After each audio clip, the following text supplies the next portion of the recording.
మృగ, నా గర్భవాసాన నువ్వు పుట్టలేదు, పుట్టలేదు. నేను ఎలా నీకు తల్లిని అనిపించుకుంటాను? శివకుమారుడమని అనిపించున్నావు కానీ శక్తిపుత్రుడని నువ్వు అనిపించుకోలేదు, నాకు ఎందుకయ్యా ఆ వరాన్ని దూరం చేసావంటే అప్పుడు అంటాడు, అమ్మా ఇది విధి, ఒకానొక సందర్భం వస్తుంది, ఆ సందర్భం వచ్చినప్పుడు నేనే నీ దగ్గరికి వస్తా.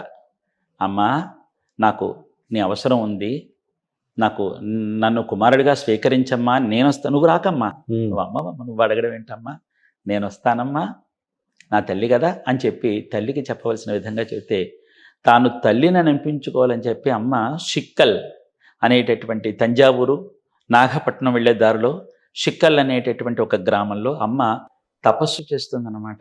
ఏదో ఒక రోజున తన కొడుకు తన దగ్గరికి వస్తాడు, నా కొడుక్కి తన శక్తినంతా ఇవ్వాలని చెప్పి అమ్మ తపస్సు చేస్తుంది. చూడండి, మన ఇళ్లలో అమ్మాయి ప్రసవించినప్పుడు బిడ్డ ఆరోగ్యంగా ఉండడం కోసం నోరు కట్టుకుంటుంది, తినాలనిపించినా తిందో, తను తింటే పిల్లలకి ఎక్కడ లోపం వస్తుందో, ఆరోగ్య లోపం వస్తుందని నోరు కట్టుకోగలిగే శక్తి తల్లికి ఉంది.